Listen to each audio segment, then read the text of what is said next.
po sa Cooking Alasen. Gagawa naman po tayo ngayon ng homemade taho.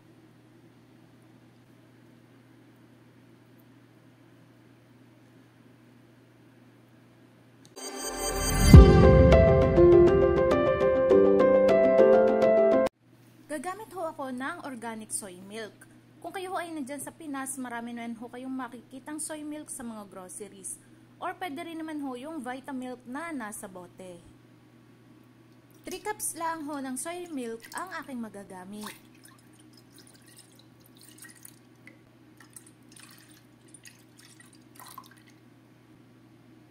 1 pack or 25 grams ng jelly powder. Areho ay kulay white. Pwede rin naman ko yung gumamit ng unflavored. Inyo lang ho haluin maigi hanggang sa matunaw yung ating jelly powder.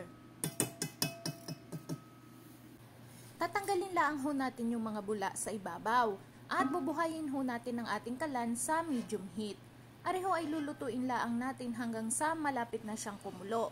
Huwag niyo hong hahayaang kumulo. Kailangan ho ay patayin niyo na ang apoy kapag may nakikita na kayong usok sa mga paligid.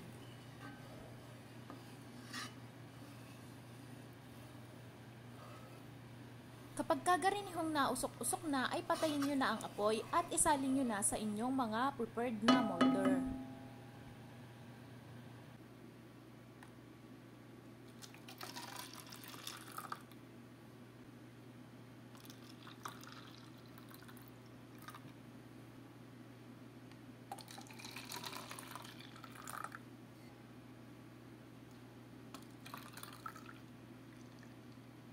Apat na kaplaang ho ang ating nagawa. Ariho ay atin munang palalamigin hanggang sa mabuo ang ating taho.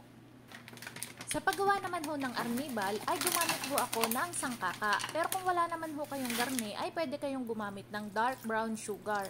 Atin nyo laang hong tutunawin sa tubig. Hintayin laang ho ninyong kumulo at medyo lumapot at saka ninyo papatayin ang apoy. Kapag gagarinin na ho ang kanyang consistency, ay patayin nyo na ang apoy. At kapag ari naman ho ay lumamig, ay lalapot pa ari. Meron na ho ako dining nilutong sago. Ari naman ho ay pakukuluan nyo lang sa tubig hanggang sa mag-transparent. At ari ho ang ating arnibal. Kung kayo ho ay nakaabot na sa puntong are, ay huwag nyo naman ho kalimutang mag-like at mag-subscribe sa Cooking Alasen. At marami pa akong share sa inyo ng mga budget-friendly na recipe. Mura na, masarap pa.